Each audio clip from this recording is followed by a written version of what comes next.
Here we are at the Robert H. Jackson Center in Jamestown, New York, the Carl Kappa Theater, and it was a few years ago that you, one Doug Miller, historian extraordinaire, permitted us on a certain Saturday to watch The Color of War, which was really your baby.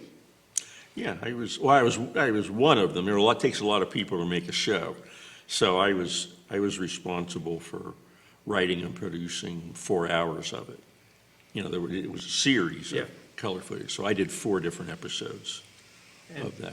Part and parcel of that was a color piece of the Nuremberg Zeppelin Field grounds, which to this day we have used significantly. I'm not sure I've ever asked for your permission, but we did. I'd give it. How did you get in that business? I mean, you got, in fact, in the book cover, for those that are from afar, it talks about Douglas Miller, award-winning documentary filmmaker and writer, producer on more than 20 documentaries aired on the History Channel, Discovery Channel, and Showtime, notably the series The Color of War, Modern Marvels, and Boneyards. So how does one go from Chautauqua to that business? Well, I'm really from the Pittsburgh area, but I always came up, every summer of my life pretty much I've come up here when I can. I was raised up here in the summer in Chautauqua. And so I was just always interested in the movies, and I was interested in history. And so, I have a tremendous movie theater in Chautauqua. I got to see all kinds of classic movies, which was very inspiring about filmmaking. And then my father was also a history and Civil War fan, so he always encouraged me, and he had books around the house and stuff like that. So it was just sort of logical to end up in documentary film. Like a lot of people, I think I wanted to make, grand features, $100 million features, but that wasn't really for me. So, so I like true stories. So I started doing documentaries. I did one on the small farm in America when I was finishing college, and that got distributed. And then I started working just for working work. I worked as a cameraman, on a lot of documentaries while I was trying to, and then I was able to sort of rise up to doing producing and then the writing. I got a little older, it was harder to do all the physical, out in the field work. Yeah. In cinematography. It's a difficult profession. It's for the young guys. How does it, do you sit down, I'm curious about the process. A documentary, and I want to be a documentarian, I want to do a certain subject matter. How does one go from concept? You wake up in the morning, you take a shower, and you have a aha, I'd like to do this, to end game. Well, it's long and complicated. It's sort of the story of my life, what I deal with, because you got to deal with so many aspects. One of the first ones being fundraising. Where's the money going to come from to make this thing? Because everybody has an idea for a doc, and more power to them. About my great teacher that I had, or my uncle who was in the Korean War, or that kind of thing. And often they would make it interesting, if it's a good filmmaker. So you just got to think about all the stages. What kind of footage do you have? A lot of people come up to me and say, let's make a documentary about, I don't know, Valley Forge or something. And I go, well, there's no footage. There's no pictures. There's not even photographs. What are you going to show, while you're telling this story? It would probably be better subject for a book. A lot of things, because I try to work on projects where there's good footage, and we work backwards from our footage. Like on The Color of War, we first just gathered all the color footage we could possibly find, and then grouped it into stories and decided to tell the war that way. And but it was the footage we were showcasing. That's what was interesting. You try to make it a great story, but we work backwards. And sometimes I get assignments. If I'm working, when History Channel used to do history, which they don't really anymore. I just get assigned a subject, and suddenly I'm doing it. I did a show on all the new methods of building demolition. And I didn't know anything about it, but I said, if I can't make a fun show out of this, I'm in the wrong business. Yeah. We got to blow up buildings and knock them over and hit them with the wrecking ball and all that stuff. So I knew it was going to be a great visual movie. when it's your concept, you obviously have to put together some document, a prospectus to tell a potential funder, here is what it is I'd like to do. Sure. What are the basics of a prospectus? You know, subject line, audience, certainly budget. All those things and a bunch more, but then you don't want to get too much because people have trouble reading it, so you're trying to make it relevant and interesting and show how you're going to, you know, hopefully reveal something people don't know about or they haven't seen before. And so you just try to figure out what's your hook, we call it the hook of the project. You know, this is something about such and such a person, or here's an obscure person, or here, you know, because a lot of times people say, I want to make a film about a certain person or an event, and I say, well, what about it? You know, what do you want to tell me about it? What's interesting? You know, I know this happened, and to you, you're a relative, so but you know, why would I want to come and see this thing? What is the special context that's going to make the audience bigger? And, you know, that's storytelling. You got to sort of figure it out. But and then really in a documentary, it's also kind of weird, different kinds of documentaries, but you discover a lot when you go out shooting. So you don't, you know, even though you're prepared as you can and you have an outline, you can't, you just don't know what's going to happen. Things happen in interviews, people say outrageous things, or they don't say anything, or, you know, and you've got to go with that. So you have to be willing to, you know, change your plan and recognize when you get some great event or some great footage or something might be discovered, or you might shoot something and then, ooh, now suddenly I like this. This could be the open, you know, that kind of thing.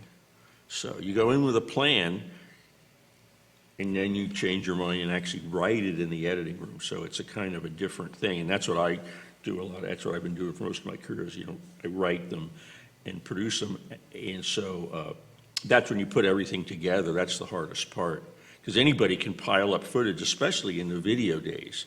You know, now back with film, where I come from, you know, every time you turn the camera on, it cost you money. So you really thought about it. Now nobody thinks anything about it, and every interview runs for hours, and, you know, they shoot and shoot and shoot and shoot, and then somebody has to figure out how to edit 60 hours of footage down to, you know, 1.5. And that's a problem. I've been on a number of projects where they just had this huge pile of footage, and I'm like, well, what's the plan? What are we focused on here? Yeah. You know, because there's endless ways to go with a story. You know that. I assume you start with an outline of what you hope to accomplish, Yes. do the interview process, and then you actually do the writing of the script, if you will. Yeah, you write the script after it's pretty much shot, in most cases, because it's a kind of a funny writing. You write from what you have. You know, you sit around and say, I wish I had this, but I don't, so I'm going to leave that out.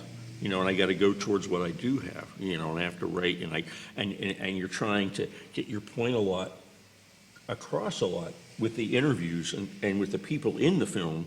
You'd rather have them tell the story than the narrator tell the story. So, narrator's sort of the answer of last resort in many instances. Just a bridge.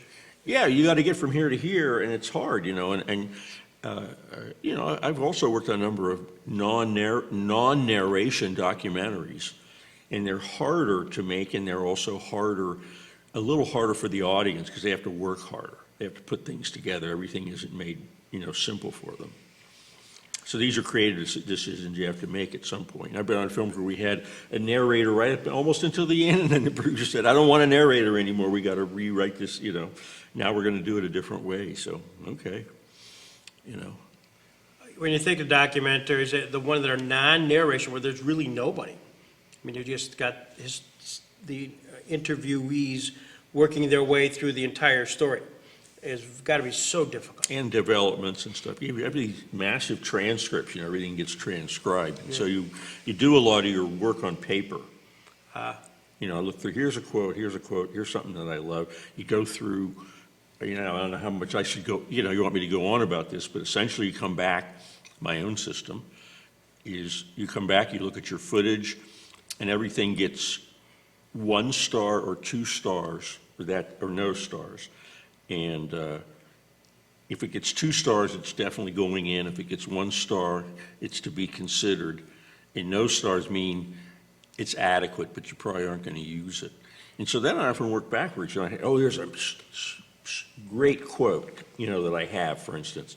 Well, I want to set that up. I want to build up to that moment. So I know I'm getting to there at this point, so I build up to that. And then same thing if I have an interesting sequence, some basic, say there's some interchange, some live interchange between people that's kind of crazy, and you go, well, I got to have that in there. That's key, So I don't want to write around so when that moment comes, it strikes people. And, because there's no reason to have more stars or more change. It's either in or it might be in, and that's about it. Because an awful lot doesn't get in, huge amount. Access to historical footage, is that a hard thing, or is that? All depends, like so many things. It's like if you go to the National Archives, which is a famous place, you can get most stuff copyright free, but you have to pay to get the copy. Which can be expensive, to copy these things over. That's what we did on The Color of War, we just copied hours and hours and hours of color footage. Anything we found in color, we copied it and took it back to LA. Then there's stock footage places that sell, and you can buy stuff from them. Sometimes they don't even own the footage, but they'll say they do own the footage. It's complicated, copyright. And if people see dollar signs, then it makes it difficult. But in a lot of docs, they know there isn't much money to be made. Nobody's getting rich, unless Madonna's making the movie. Then you're going to sell your stock footage for a lot of money. But if it's some guys from the local college, you can ask for money, but you're not going to get it. So so much of that is it's just up for negotiation, and you often have to walk away not only from footage but from music. Say you really want a certain song, and they go, well, it's $5,000 for this one play. Well, that's that. They're not having that in there. Or maybe they do have the budget for that. These things have to be worked out, and even then, you're never totally sure, because copyright law is kind of vague. And there's issues of fair use, which we probably don't want to get into, and other kinds of things. We're more involved in fair use issues than you would ever guess here at the Jackson Center. Well, I would bet, because people use it, but they often don't totally understand it. So Right, sometimes exactly. it's overused Yep, to a right. degree Yeah, no question. by people. Now, when I'm using it, I think it's a great idea, but when somebody uses it on me, then I don't think it's a great idea, right? So. And then today we're going to talk about a book, not a movie, a book. I mean, you were talking the other day about one of the things that you did was the latest, or one we most likely to see is Nostradamus. I mean, that was The last thing I did for the History Channel. Like I say, they sort of gave up history and so did Discovery and these other channels. So, and I'm older now, and it's hard, in Hollywood there's a lot of ageism, so it's hard to get work. And I had this story in mind, this prison escape story that I discovered decades before.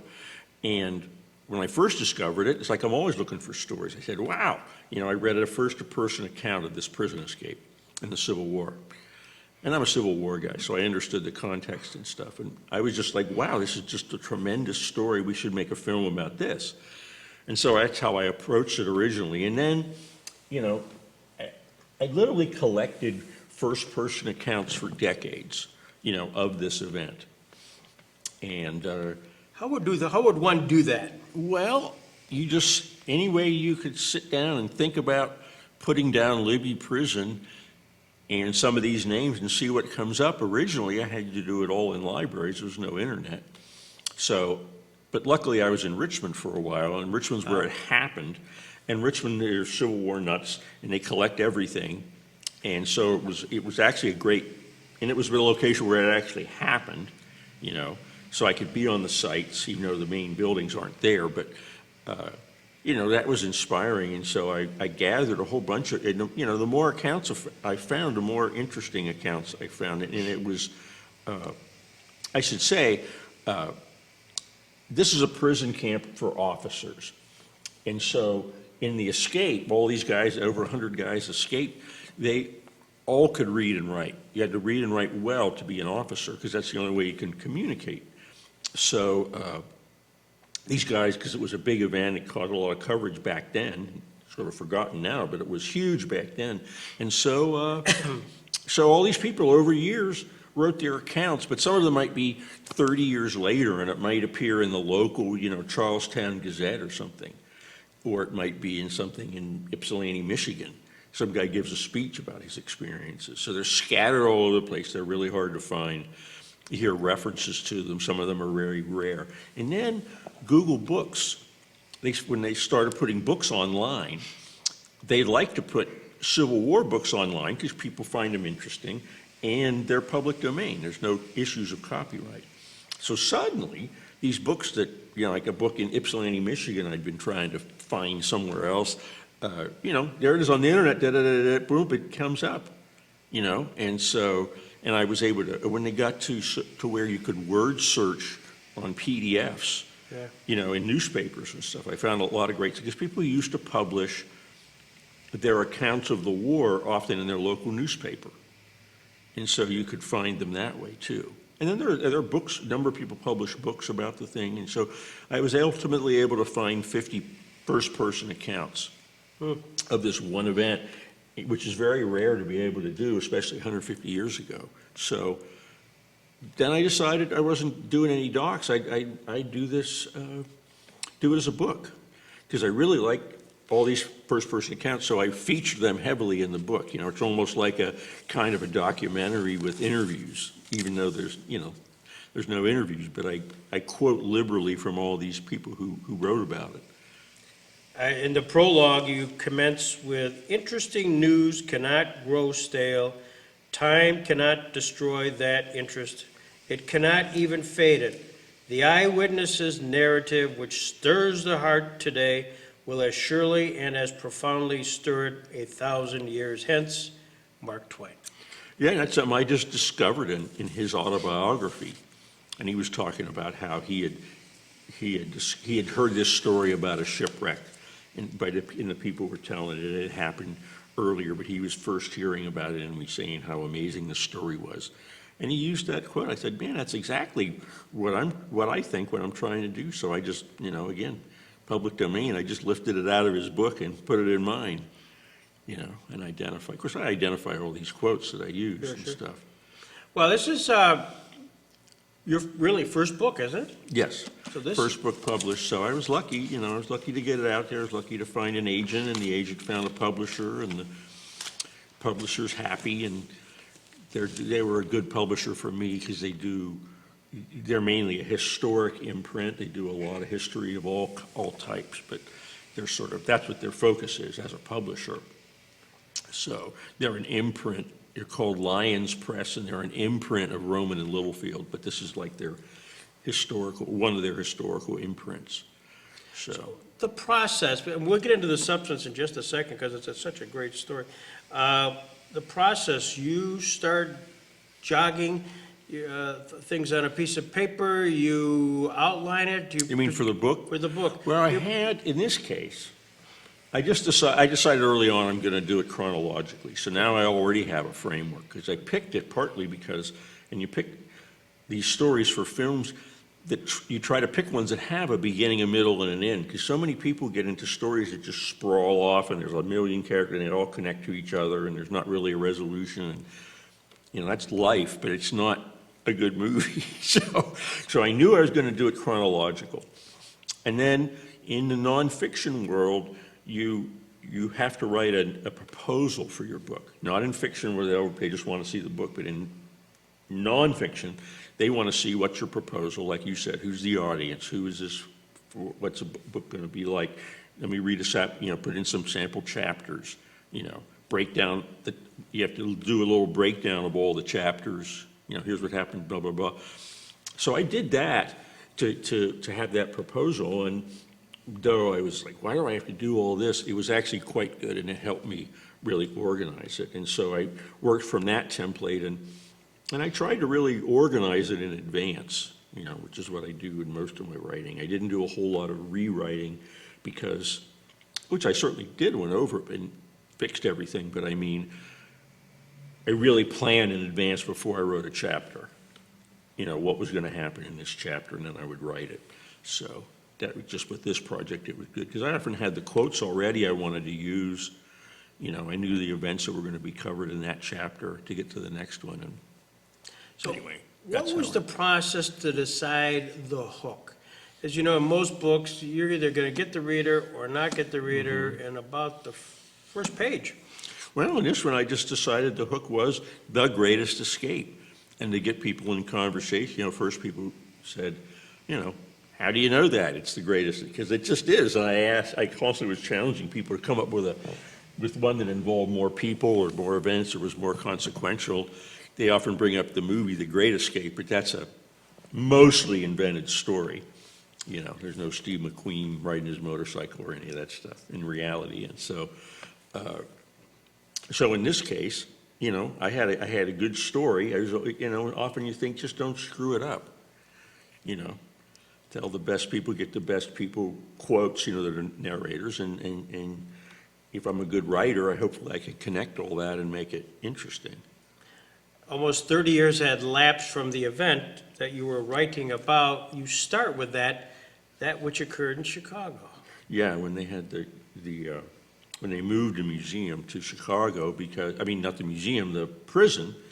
Yeah, they moved it to Chicago and turned it into a museum right after the war because it was so famous. And they turned it into the Libby Civil War Museum, and it was in the mid 1890s in Chicago, when they had a giant World's Fair there in Chicago. Eric Larson's book, right? Yeah, Eric Larson's book, The Devil in the White City. That's there. It wasn't part of the White City, but it was right just outside. And and then eventually, people quit coming to the museum, and so they just sold the building and tore it apart. And the parts are all over Chicago. I guess all the stone and timber is in other buildings in Chicago now.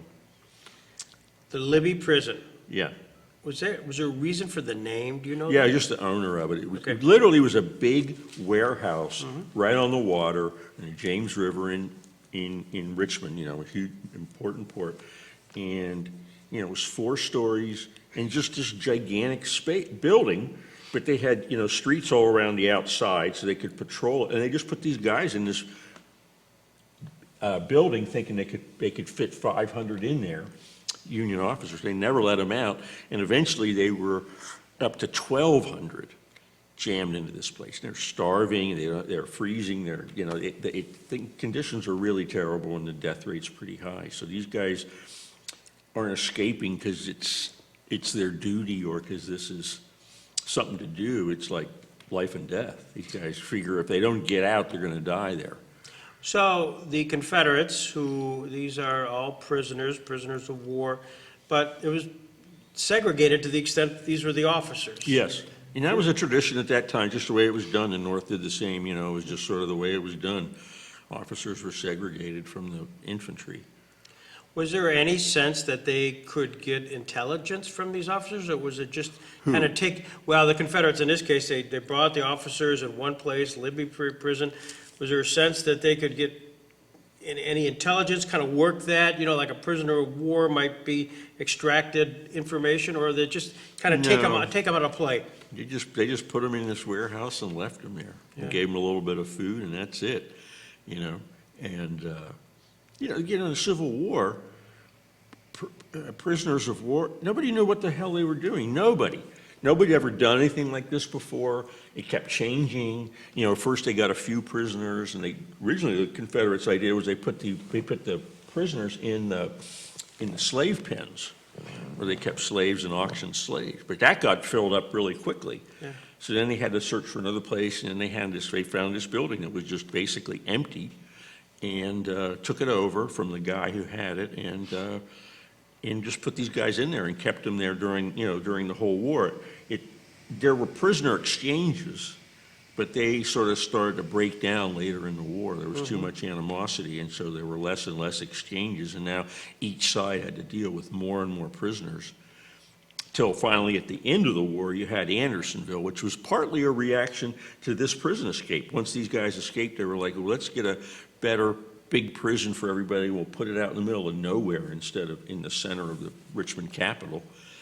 And so that's partly how that happened. So here we are in the center of Richmond, on the river, is a warehouse owned by a guy named Libby. They co-op it, they turned it into a prisoner of war for Union officers. There's at some point in the book where we kind of get into it, the 1,200 officers there. Kind of lead us through the inspiration for saying enough's enough. Well, they're always saying enough's enough. It's just that they couldn't figure out any way to get out. People kept trying things, and it was easy to, like I say, to patrol. But there were some people who were more dedicated than others. There were a few attempts. I mean, there were a few attempts and actual Yes. guys that got out. Singly who had escaped in some, again, very inventive ways that I cover, really interesting stories. Yep. But the big escape happened basically on the impetus of this guy, Colonel Rose, who was just obsessed. He was truly obsessed with escaping, and he had a friend named Hamilton, and they just couldn't be stopped. As soon as something they tried didn't work, they'd try something else, and they were constantly trying to come up with ideas. And they figure out this elaborate way. They dig through the walls, they get into a basement room that's abandoned because it's so filthy, it's called rat hell. They start digging, they try to dig into the sewers, that doesn't work. They try to dig, these other things, and so they just keep winging it. But they don't stop. They can't. It's unbelievable. Things keep happening to them that would stop. It probably would have stopped me, but not them. And they keep going and going until they really do it. And like I say, one night, over 100 of them escape. So is it a one or two man operation that's actually doing the digging? Did they have alternate dig? Well, there's two guys in charge, and then Rose and Hamilton. Yeah, and so they decide, they realize they can't do this by themselves, so they recruit, usually they have teams of about 5 or 6 guys that are working each night down there, and they rotate the crews, and so they just constantly are doing this. They're doing this for weeks at a time, and the prison people never catch on. They don't come into the place at night. They don't, bother it. And so they are able to just keep trying things. I mean, there's a lot of close calls. They almost, don't succeed a number of times. Is it a hole in the floor that is ultimately is what they extract to go down into the basement and then? Where they dig a hole through a wall, they make an S-shaped move through a wall, through a chimney, drop down into this room, get a rope that helps them get down there. It's all pitch dark, full of rats. And they go and dig in these terrible conditions with a tunnel with no support, so it could cave in at any time. They could be asphyxiated. It's a scary place to work in the cold and the dark on your back trying to dig this tunnel. And they just kept at it and weren't stopped. Luckily, one thing they did have an advantage of is they didn't have to hide all the dirt, because the place itself was just filthy and straw and everything. They just threw it on the, mixed it in with everything there, so they didn't have to deal with that problem at all. So once they found a path, how did they get the intelligence to know even where on the other side of, there's a wall. There's a prison wall. They're digging and ultimately get on the other side to extricate Well, just by observation, they just realized that if they could get the tunnel under this wall out there, they could not be seen by the guards who are on the ground level patrolling the prison. And the funny thing is, when they were escaping, coming out of the tunnel and running away, the guys in the top level of the prison could see them, could watch it happening, right? In real time, watch these guys popping out of the tunnel, but they had to be careful not to, make any noise, and they sort of silently cheered these guys on. Really? Wow. Yeah, and then when they got out of when they got out of the prison, they still had to get 50 miles to Williamsburg, Virginia, which, if you know the geography, is directly east of Richmond. It's about 50 miles, and it's the same place as Colonial Williamsburg that many people have visited. But the Union Army is there, And so they have to get there for freedom, and so they have to go across this horrible, damp, swampy, cold countryside. It's February. Again, like I said, they really have no food. They're wearing street clothes. They don't have hardly coats. And they have to travel all this way, and they're being pursued by every white person in Virginia. But every black person they meet is their friend. And so they have it's really interesting when they get out there that every instance that I was able to find, and there are many of them, when they encounter a black person, that black person risks his life to help them. He can get killed for doing this. Some are free, some are slaves. But they almost immediately say, okay, and not only that, a very interesting thing is these slaves, they know what's going on. They go, you're one of a guy might come to his door and say, I'm a lost traveler, and the slave says, I don't think so. I think you're one of those escaped Yankee prisoners. And they're like, how could you possibly already know that, But they did, and they helped them, and get out. And so that was, it's just an interesting part of the story to have these. It's kind of rare to find first-person accounts of people encountering slaves and stuff. Elizabeth Van Loo, does she play a part in this? Oh, yes. Yeah. So she's great. I have one woman in the entire book, one woman character, but she's amazing. She's one of the great heroes of American history, also unknown, pretty much. And she ran a spy network in Richmond for the North, and she lived there. I mean, she was a wealthy woman in Richmond, and so she could help. But lived in a big mansion. Everybody knew her, but and they knew she was an eccentric, older back then, being in the 40s. She was this eccentric lady, lived alone with her mother and some slaves in this big old house. But they had no idea that the slaves were part of her spy network, and that they were smuggling people, and they were smuggling out all kinds of information. So much information, it's considered the best, most effective spy network of the war on either side is this operation. And so she lived literally 100 yards from the prison up above it in her mansion. The prison's down here, and she's up here in her mansion. She could actually see them going into the prison. And so she tries to help them out as best she can. She gets information to the prisoners about where Confederate forces are. She sets up her place to be a safe house for a few of them. The few of the important ones. There was a very important Union officer that the Confederates particularly hated because he had been accused of trying to raise, as they said, a Negro regiment. And so they really despised this guy. And so she really liked this guy. So she wanted to make sure he got out above all, because she was, a lifelong anti-slavery person, even living in Richmond.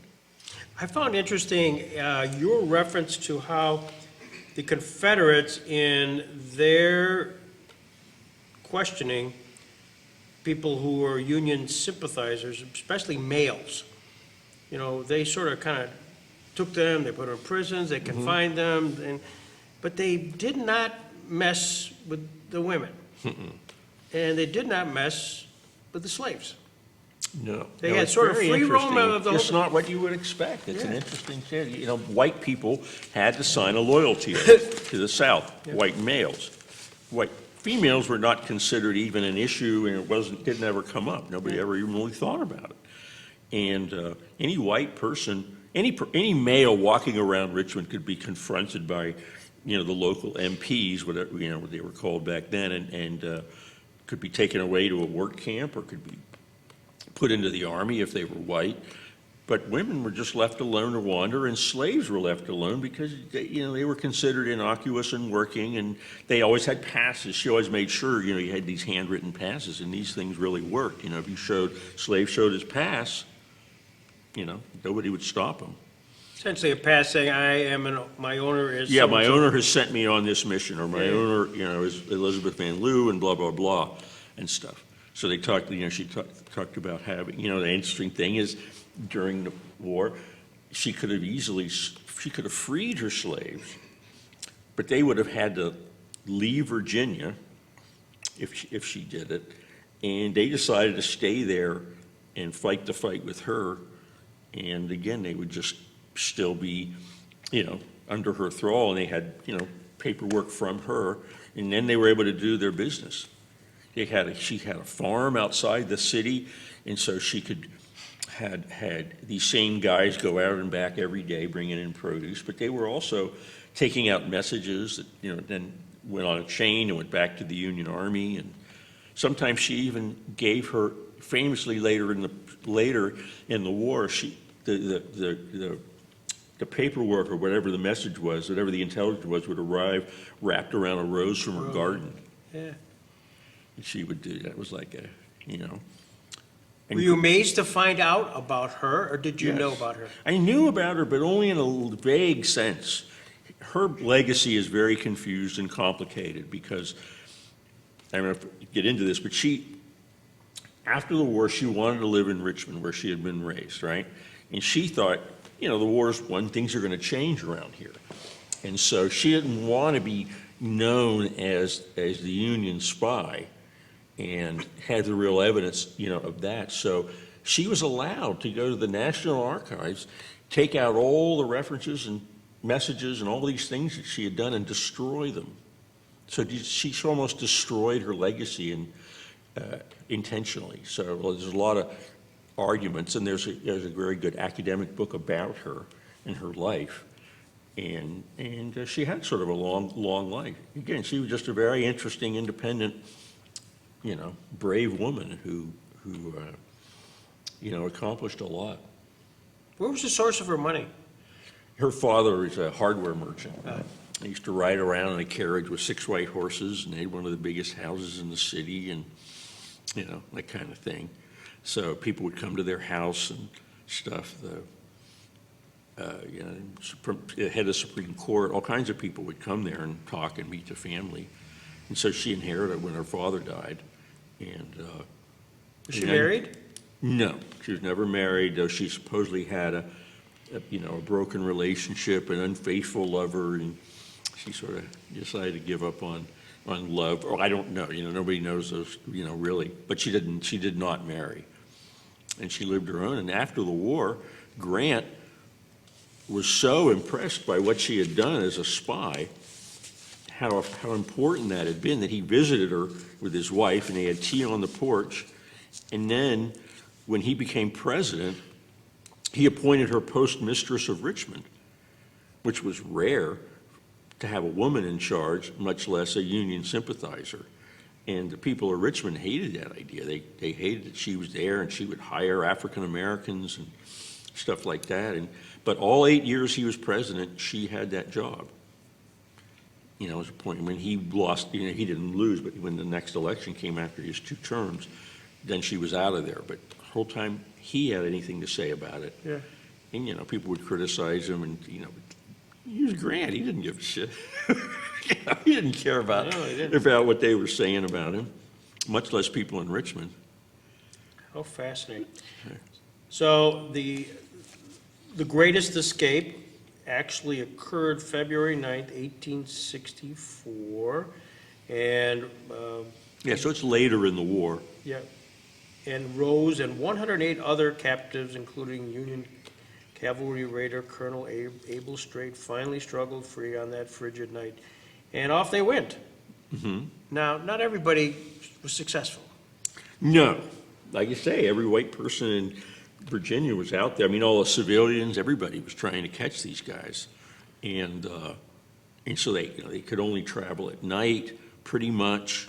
They couldn't build fires, so they were freezing. They had to hide out during the day. It must have been really miserable, to just hide in the woods all day when you're cold and wet.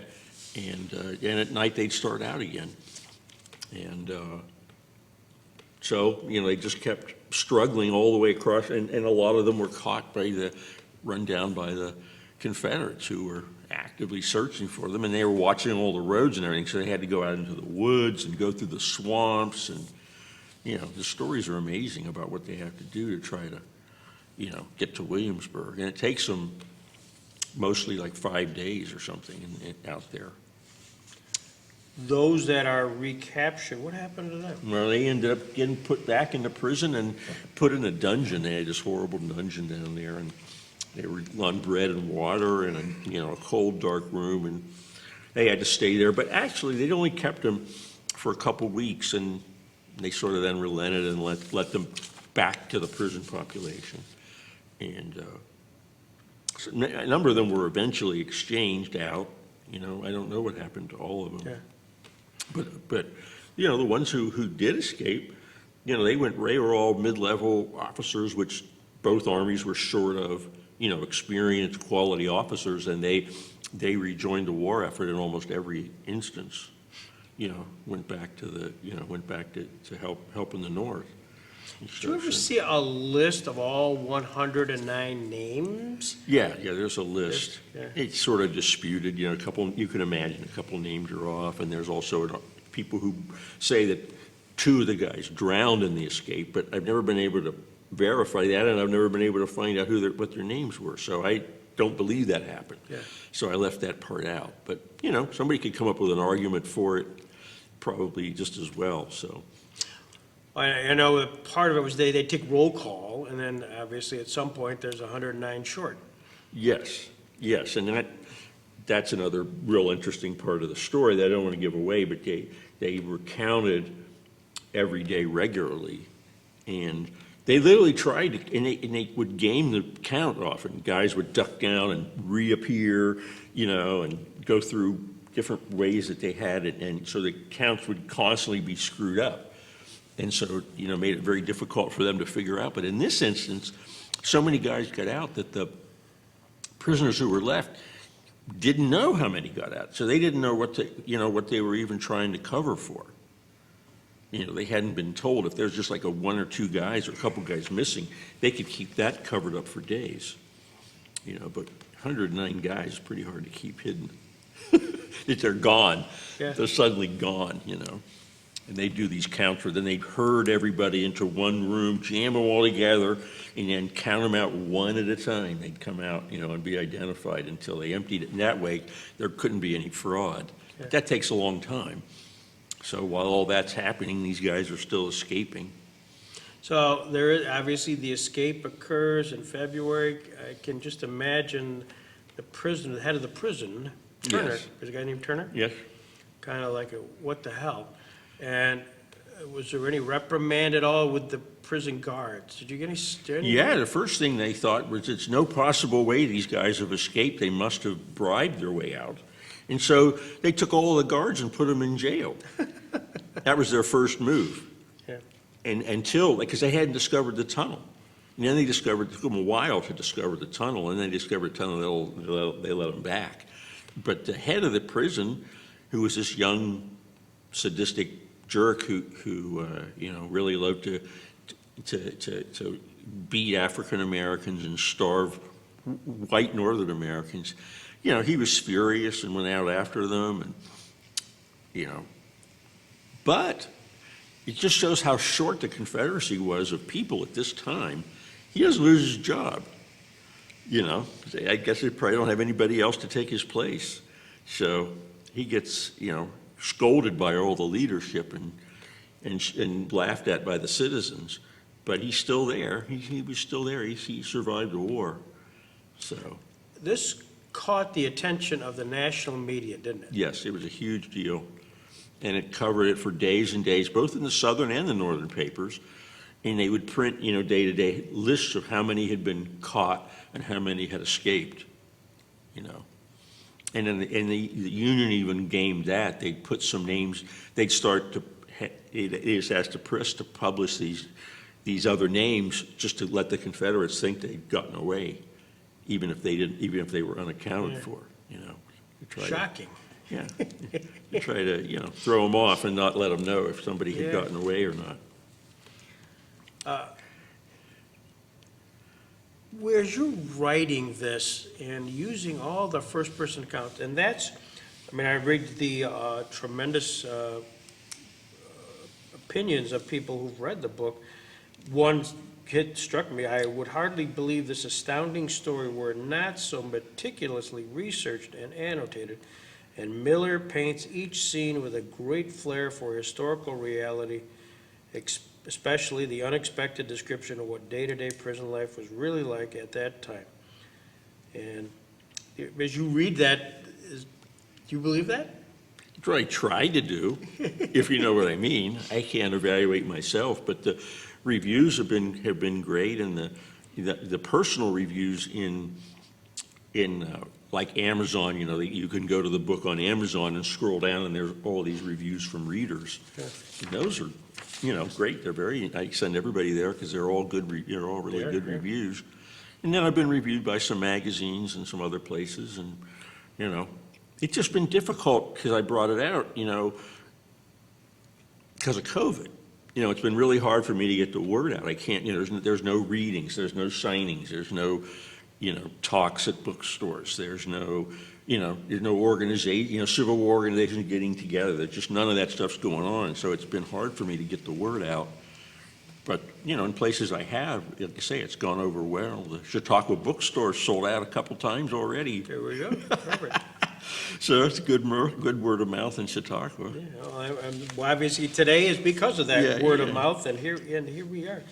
Among the things in the review, this is Mark Fallon, in fact, said, how isn't this a movie yet? I think it should be a movie. I mean, this is Any your Hollywood business. producers that are watching this, they're welcome to talk to my agent and make it into a movie. It would be an interesting movie because it's very visual. It's not happening much in people's heads. It's what they're physically doing. So it's a visual, adventure story with lots to see. It'd be funny though if they made it, they'd have to hire, like every underweight guy in Hollywood, because all these guys, every guy in this prison is starving. So they're all skinny, Well, in a sense, you have, it's Ken Burns-esque, in a sense, because you're working off of their words. Mm-hmm. Yeah, trying to as much as possible. Again, if the guys' descriptions they write well in their descriptions of certain things like the experience of cooking or what happened at night when they did this crazy thing called the catechism and stuff.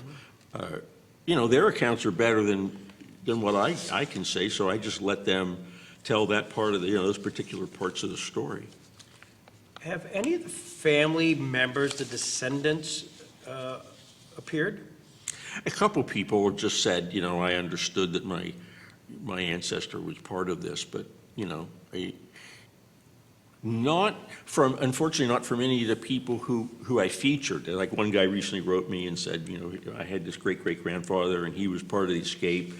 Do you know anything? And I said, no, I never found out, this particular name I never found out anything about, so unfortunately I can't help you.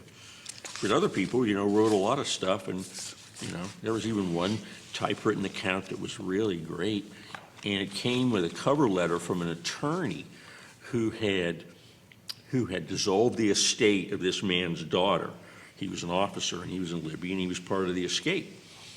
And the attorney says, I was told by this woman to destroy all this paperwork, but I can't do it. I can't destroy this account, this amazing account. So I'm sending it off to Richmond to a library, and that's where I found it. It's this typescript, and it's a great story. And it ends when he escapes and meets Lincoln. I read that, yeah. So, that's a great tale. So you never know where you're going to find these stories.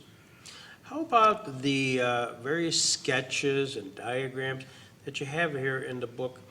Where did you access those? Those were all in the original accounts. I used to publish them often, some of these books, right, with engravings, and they would have engravings reproduced well in a book still today. And so they're all in the public domain because they're so old. But, back then they had photography, but they had no way to reproduce it. Right. So you take a photograph and then you make an engraving from the photograph, and that's what they could print. So I found a lot of these engravings are very well done, and I used as many as I could. There were some that were real interesting, and the map. There's sort of a map that makes sense of the escape to make you understand what they did, and that was done by I don't know who. It's probably 100 years old. but it's, good. It's a good map. So I stick it in there. War ends, Appomattox, all of that. What happens to the prisoners? They just released? Oh, yeah, they just released one day, and Turner, the commander, they put him in the Libby, which everybody loved, and then they kept threatening to execute him, because they executed the head of Andersonville. Wirtz. Yeah, Wirtz, and, which is a, fascinating story in itself. So he thought he was gonna they kept telling him that he was gonna be next, but, tensions cooled pretty quick. It's interesting in the Civil War. There's all these calls to put Jefferson Davis and Lee and all these guys on trial. And then everybody's like, nah, let's not. Let's try to reconciliate and so he was let go, and he Turner, this guy, he fled to Cuba, which still had slavery. So a lot of Confederates went down to states. Brazil still had slavery. So a number of these Confederates went down to those areas, after the war. And the officers were just let go, and that was that, in the prison. So one of these reviewers said if all history was written like this, kids would pay to go to high school. Well, the book, you brought it alive because of the first person account. Mm-hmm. And not everybody has access to, and it does all of the long and arduous research to get to that point. Yeah. I was able to just do it, part-time for all those years. I did plenty of other things, but if I would have some time, or I might be in a city, where I was working on a documentary, I might be somewhere, I'd just see, what do they, you go to the library and look up Libby Prison, see if anything came up. There's a lot comes up because the prison was there the whole war, so there's lots of stories, and a whole lot of guys, went there, and some of my eyewitnesses weren't part of the escape, but they were in the prison and they wrote about it from inside the prison. They didn't get away, but some of these guys are, real interesting characters in their own right. And one of them he had his own drawings for his own account. So a lot of these drawings were from this one guy who was in the prison. And he's an interesting guy. He used to go up in balloons and sketch enemy positions. That was his job. And he got captured at Gettysburg, and he ended up in Libby. He was a Cuban American, though he was raised in America, and he went to Cuba after the war and died in the first Cuban Revolution. Became a leader of the first Cuban Revolution against the Spanish, and was killed. So all these guys are interesting. I was tempted to go on with all these, a lot of these guys. I was like, no, I don't want to get it.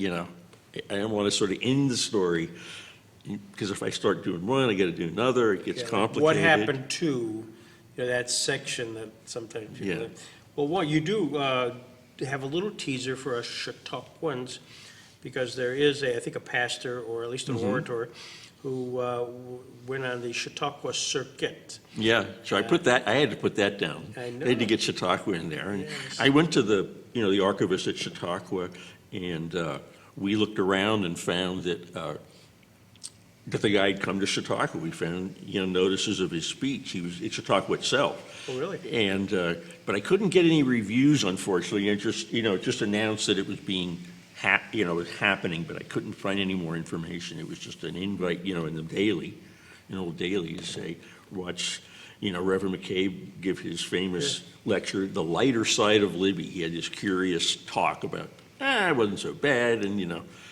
there were good things about it, and, we were all in our Christian fellowship and that kind of thing. And he traveled all over giving that speech. It was very popular, and he did it he's a Methodist minister, and raised money, doing it.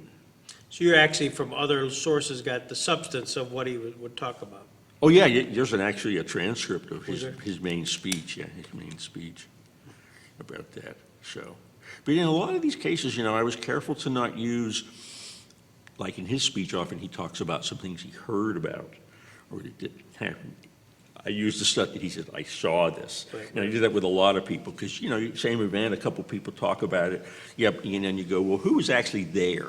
And who's telling me what he heard second or third hand? Right. And so I really tried to focus on, I saw this happened to me, that kind of thing. Wow. What's the walk away? When I complete this, and I'm 3/4 of the way through it, and I get done, what is it you would like me to, when I put the book down and say, what would you like me to walk? Where I what's the tell a lot of message? people, right now, I tell a lot of people, you think America's divided, read my book. You'll see what divided really is. It makes it seem like we're all one big happy family now Yeah. compared to the Civil War. But I wanted it to be about, a heroic act by heroic, desperate men who did, just were really above and beyond the call and had to face all these things. But then also to talk about how, they were helped by African Americans and they were helped by this woman spy. And that's part of the story too. And they risked everything to help these guys. And so that gets really lost in the story. I never read accounts where, reading about Elizabeth Van Loo is very interesting because she did a couple different things. And again, reading about the slaves and stuff who helped these guys was, to me, fascinating. I wish I could have had accounts from slaves. I wish I could have found accounts from Confederate guards, but they're all illiterate. Yeah. So, I haven't been able to find any accounts, unfortunately, but I doubt they exist. You're sitting here today, wondering if there was a question that Greg should have asked, but he hasn't asked yet. What might that be? Where can I get a copy? Good, plug it, man. Yeah. Any bookstore can order it. Yeah. Go to any bookstore, they can get it, and you can always get it on Amazon, but I try to encourage bookstore buying when possible. Yeah. But Amazon's good if you live in the middle of nowhere or you're snowed in or something. Well, thank you. Okay, man.